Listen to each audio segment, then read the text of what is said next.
দাদা মন্ত্ৰী এমএলএ সব পাপৰ হে মাত্ৰ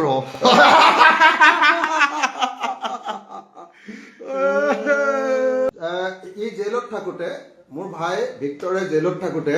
এটা ধুনীয়া গান লিখিছে সেই গানটো সি গাই নিদিয়ে এতিয়া সেইটো মানে সি সিক্ৰেট ৰাখিছে সেইটো গানৰ কাৰণে সেই গানটোত মই কৰিবৰ কাৰণে তাক আজি 1 লাখ টকা এটা দিম কি কৈছে 1 লাখ ন 10 লাখ লৈ 1 লাখ বুলি কৈছিল গানটোৰ কাৰণে 1 লাখ লাগিব তই নিজে কৈছিলি ভাই লাইভ হিমন্ত বিশ্ব শৰ্মাক যদি লাইভ কৰা শিকাইছে এইটো ভিতৰত আছে 100 বাৰ কৈছো মই এতিয়া কওঁ কাৰণ মই যেতিয়া লাইভ কৰা আৰম্ভ কৰিছো তাৰে আগত হিমন্ত বিশ্ব শৰ্মাই লাইভ কৰা নাই সুমা দাদা সুমা খাই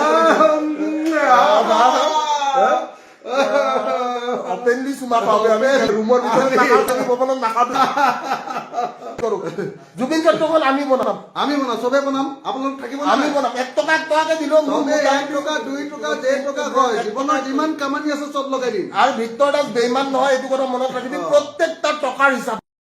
জীৱনৰ যিমান টকা আছে য'ৰ পৰা পাওঁ মাটি বিক্ৰী কৰিম ঘৰ বিক্ৰী কৰিম চালা জুবিন ক্ষেত্ৰ বনাই দিম মাটি বিক্ৰী ঘৰ যিমান কোন আছে নহয় ঘৈণীয়ে কিনা ঘৰ আছে নহয় সেইটো বিক্ৰী কৰি দিম ঠিক আছে দম আছে এইটো অখিল গগৈ কোৱা কথা নাজানো মন্ত্ৰী এমএলএ বিলাকে পাপৰহে মন্ত্ৰী এমএলএ চব পাপৰহে মাত্ৰ দেখিবলৈ খাদ্য আচলতে শব্দ পৰিৱৰ্তন শব্দটো শুনিবলৈ ভাল ঘেন্টা